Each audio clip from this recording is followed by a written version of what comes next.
Hey everyone, and welcome to Sober Drives, a podcast by Sam, And Jess? all about sobriety, mental health, and other life issues. So come on, get in, let's go for a ride. Beep, beep. Beep beep. So today's topic is COVID-19 and how it's affected mental health and the addiction community. So Jess, how has COVID affected you and the ones you love? I'll start with the ones I love. Honestly, a lot of my family already suffered from mental health and people I'm close to. So I guess it made it even worse when this happened because when you can't you feel like you can't reach out because you can't go see anybody, which is true. That's why there's like the Zoom meetings and a lot of people I know FaceTime me when they're, feeling in that way, I guess you could say. And it's just concerning because the people you love, everyone's going to suffer from something, but to see it actually, and not be able to do anything about it because they're far away from you is just terrible. And mine, personally, it did get worse at the beginning of COVID for, the first 7 or 8 months. And once I started going through my recovery again, I really started realizing, I got to get my shit together, so I started, I have, my routine and stuff, like I said. Yeah. So my mental health is actually improving a little bit, I'd say. I'm just still working on it. It's always going to be something that needs to be worked on, and I feel I'm doing better than a lot of the people I know, which is heartbreaking. Yeah. Yes. Yeah, I feel I really relate to that, the idea that it's hard to know somebody's there for you when you can't physically go see somebody. Or even just celebrating the victories with nobody around. That's or true. Going through the losses and grieving the losses with nobody around. It can be so heartbreaking, and yeah, it's scary, it's... Yeah. And every time it feels like it's getting better, COVID, it's gonna stop, it's not going anywhere yet. Yeah. Unfortunately, they could say stuff about vaccines, they can say whatever they want, but it's not going anywhere anytime soon, so... Yeah. It's gonna be an ongoing... So, like we said, it's definitely been hard. Those wins, those losses, you're basically going through them in isolation, and yeah, it can be heartbreaking. I know even my 1 year, I didn't get to go to a meeting and get my chip and get my medallion. Yeah. And that's really something that keeps a lot of people pushing forward. Like me, I'm already... What am I at? 5 months? 4 months?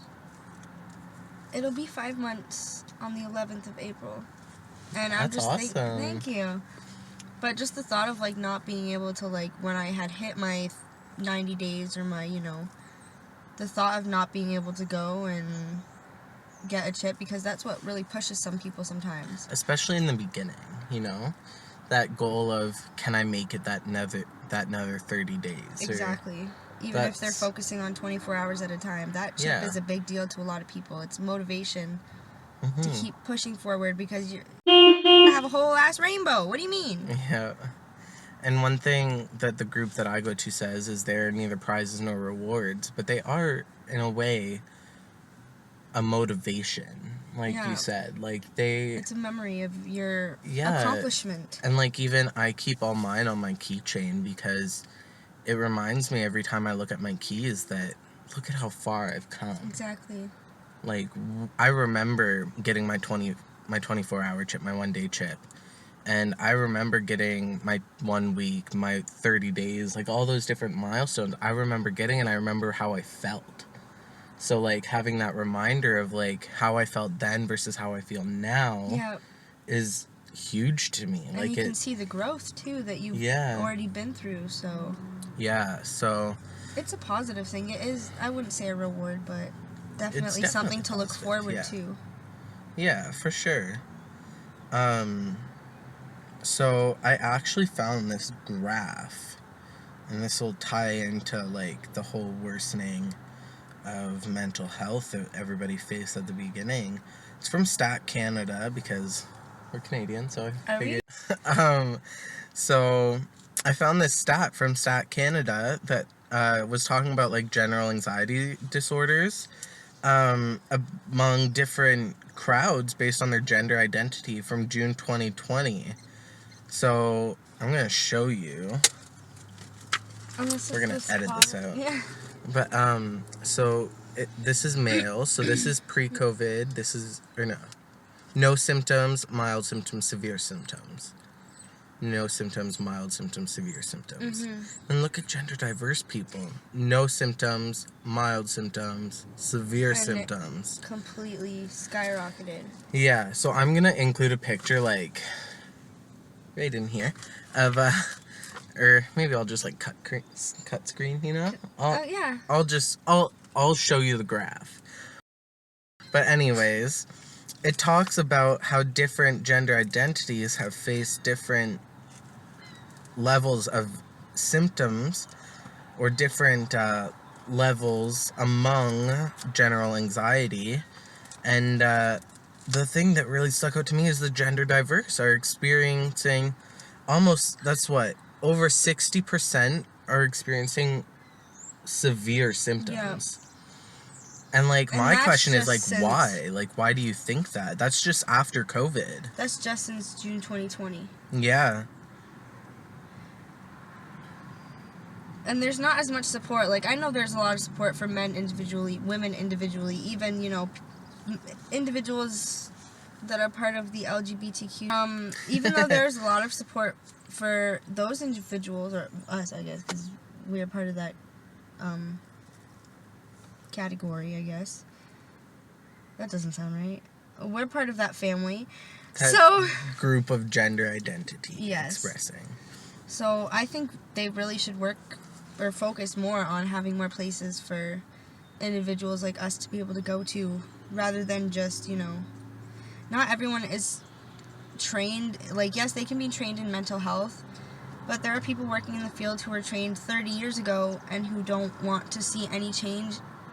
They don't want to change their ways, even though the world around them is changing, which means individuals who are suffering from specific disorders or diseases are going to have to go through this alone, or until they can find someone who's more experienced, because there's a lot of things that, there's not much research on. There's not many doctors or counselors who are as experienced in it. So it's difficult for some individuals, especially now during COVID, when places are closing, and you can't even go to meetings in person. You can't really do anything in person. Yeah.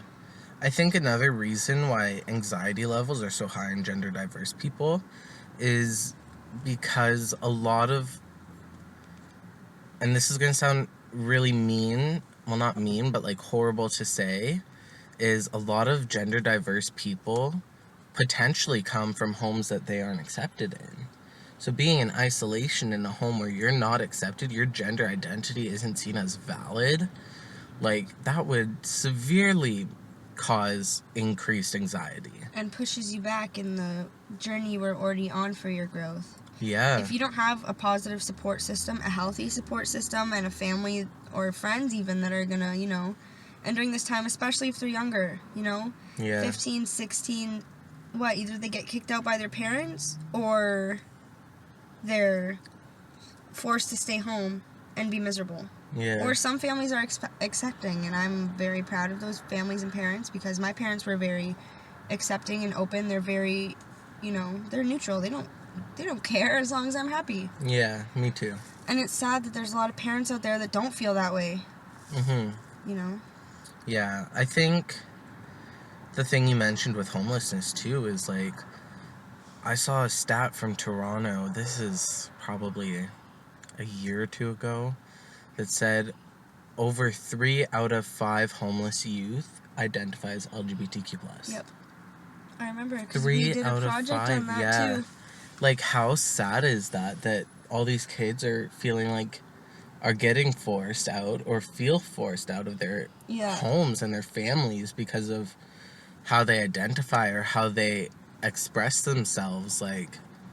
That is mind-boggling. And Toronto is a big area, so I'm not sure if you have any details on this. I've heard Toronto has a lot of shelters and stuff, especially for youth. Yes. Because it's such a big place and they're so open to that. But what about the people or the children or the youth, sorry, who have too much anxiety to go even stay in a place? Yeah. What do they do? You know? Exactly. That's what I'm concerned about. What are they going to do? Sleep on a park bench? I have slept on a park bench one night ever, for a few hours. Wasn't bad. It was like 4 a.m. But if I ever had to see a kid go through that, I would not be okay with that. That would scare me so much. I'm already, like, paranoid enough that people are, like, gonna break into my home and invade my privacy. So imagine, like, not having that home and not having that privacy in a sense. There's like, no security. There's no security. You're vulnerable. Absolutely. That would be so scary for me. Like, I'm already scared enough. I double check that I lock the doors every night because I'm like... Doors, windows. Yeah, like, it's... I couldn't imagine, like, living out in the wild, basically, you know? Like, it is wild. You don't know what's coming at you. You don't know what that next person could be like that you encounter. Place, thing. It could be just a dangerous place in general. Absolutely. Yeah. One of my goals eventually really is to open up a shelter, not just like a shelter for individuals who are experiencing homelessness, but also just, you know, for anything. I want it to be like a faceted. Yeah. Yeah. Yes, big word, yes. Well, thank you. What? You're welcome. Yeah. So how do you think addiction has been affected by COVID? We talked about mental health a lot. What do you think about addiction? Like increase, decrease, same, just different substances? Increase, like, what do you... Definitely. I'd say probably in most... I'd probably say mainly adults. This is just from the top of my head. Mainly adults, probably leaning more towards alcohol. The thing for me is that, like, I feel like a lot of youth are turning to drugs because, you know, now they're back in school, but for so long they didn't have to go to school. They had nothing to do. They had nowhere to go, and some people who are staying at home with their parents don't... Sorry.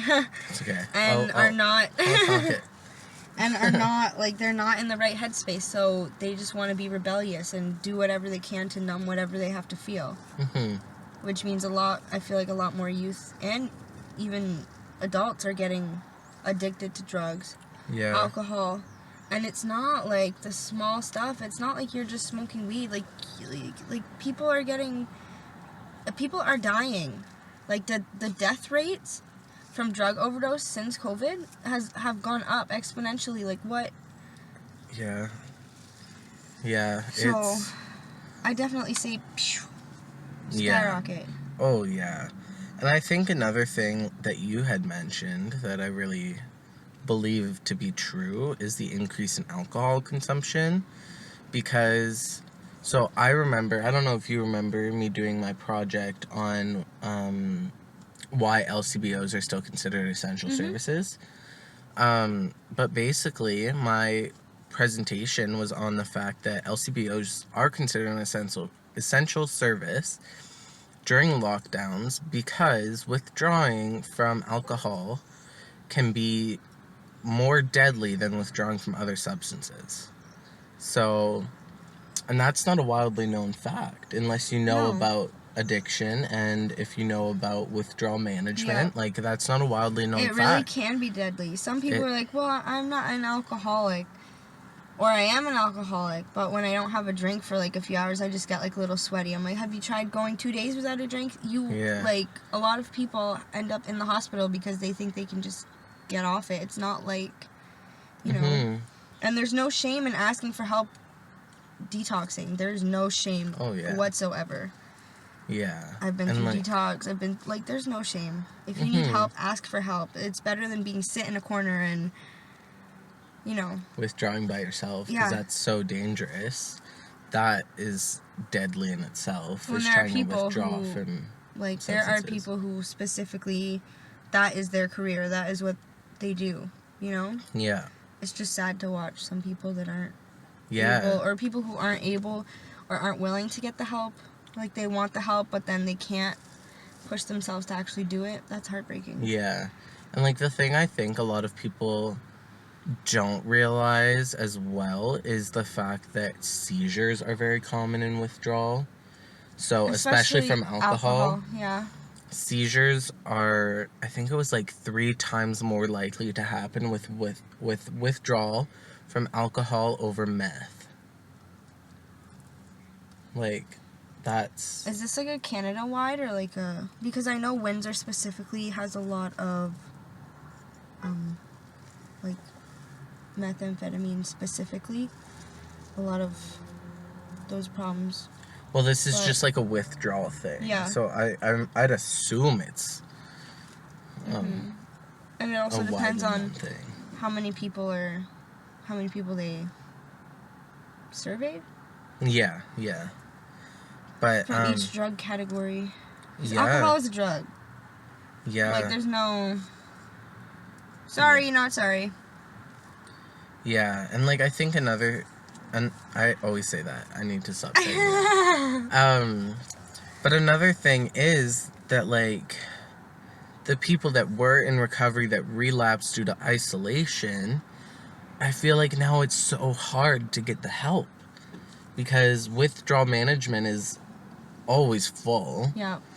And going to meetings isn't always easy because it's on Zoom. If you don't have access, if you relapse and sold your laptop, don't have Wi-Fi, don't have a house, like, how are you gonna log into a Zoom meeting? And even, like, I know there are a couple in-person ones, but it's like 10 people max. And if you're not the first 10, you have to sit there and wait, or you don't get to go in. Like, what if you really need that? Yeah, for sure. I feel like with those in-person meetings, we should, well, not we, but it should be focused more on newcomers and a few of the senior members, just because those newcomers are always the most important people in the room. Yep. You can help change their lives. That's what we consider. That's like the mantra. Yeah. Is that the most important person in the room is the newcomer, because you don't know how you can impact that person's life until you actually hear them talk. You can learn things from the newcomer about yourself that you never knew about. I remember somebody doing a share once about how their rock bottom wasn't necessarily from using. Yeah. It was life circumstances. It was like internal and external factors that didn't necessarily include alcohol or other substances. And that really resonated with me because I remember feeling like my rock bottom was when afterwards, after I had stopped drinking and everything the first time, I remember my rock bottom was when I felt so alone in recovery. Yeah. And you don't have to be currently using your DOC in order to feel like rock bottom. Like, yeah. You could be stuck at rock bottom. You could be sober at rock bottom. You could be a dry addict, a dry drunk. Yeah. The thing that people need to realize is that life still goes on. You're still gonna have highs. You're still gonna have lows, though. Yeah. And I feel like as life goes on, the lows can sometimes feel like they're getting lower. But the highs can also feel higher. So I feel like there's a lot of disconnect between sobriety and the lows in life. Definitely. Because a lot of times you hear people say that their life is going great and everything like that, but like they don't really talk about the lows that they have in life either. They try to, which I totally agree, we do need to share that message of hope. We should also share it in a realistic way where you will have... You have to be honest about how recovery is. It's not all sunshine, lollipops, and green gables, lollipop. You know? Yeah, I do know. I only know that song from Cloudy with a Chance of Meatballs. Is that where it's from? Or is that a real song? I thought it was from Chicken Little. Chicken Little? I don't remember. It's a real song. Huh. I don't remember it in Chicken Little, but I definitely remember it in Cloudy with a Chance of Meatballs. No, I'm not very educated on film. Me neither. Yeah, another stat that I found, was about the use of fentanyl. So it, compared to pre-pandemic, was related to 87.2% of opioid deaths, compared to 79.2% pre-pandemic. Yeah, So it went up 8%. that's ridiculous. Especially because now there's, naloxone and Narcan that you'd think more people would start to carry around, because if someone's overdosing on something, you don't know what they're overdosing on. So if you give them naloxone or Narcan, it's not like, if it's not the right drug, you're going to kill them. No, you could potentially be saving their life. You don't know what they're on. Yeah. And I think another thing that's happening is isolated deaths. Because we are, in a sense, in lockdown still, where, you don't always have those people around you who can help. Exactly. Especially Or fentanyl. I feel like with, overdoses in the streets, is people are scared to approach them, because what if that person's acting that way because they have COVID? Yeah. I feel like that would be a genuine fear for a lot of people. So that same study said that 3 out of 4 deaths during the pandemic, no one was present to intervene, compared to 1 out of 4 pre-pandemic. Due to fentanyl? This is any overdose. And fentanyl is one of the most, it is the most dangerous. It's one of them, because if you die like that, you could literally be in your marijuana. You don't know. Mm-hmm. You don't know! Okay, they're Voldemort. Harry Potter! That was back from the dead! That was beautiful. Thank you. I hope I'm keeping that in. We're just having a serious talk, and then you're like, I'm sorry. Potter. I know, I forgot what we were talking about now. No, that's okay. Cry? Please don't cry. My ear's ringing. Someone's talking. It was me I was talking. That's why it was that ear, too. I can read minds. Oh, wow. Yeah, but that stat said that in 3 out of 4 deaths during the pandemic, no one was present to intervene. Which means lives could have been saved. And if people were around. Yeah, because people are forced to be alone and isolated. Yeah. And what happened to safety first? I think that's one thing that nobody really thinks of, is how much this isolation is putting lives at risk. I had a great conversation today about COVID and the effects on mental health and addiction. It was a great talk. It was a great talk. I enjoyed today. We want to hear your feedback too, so or if you have any topics that you'd like us to speak about or research, we can do a little education session. We can do that as well. Yeah, so comment or send us a message on our Facebook. We are there we have a page called Sober Drives.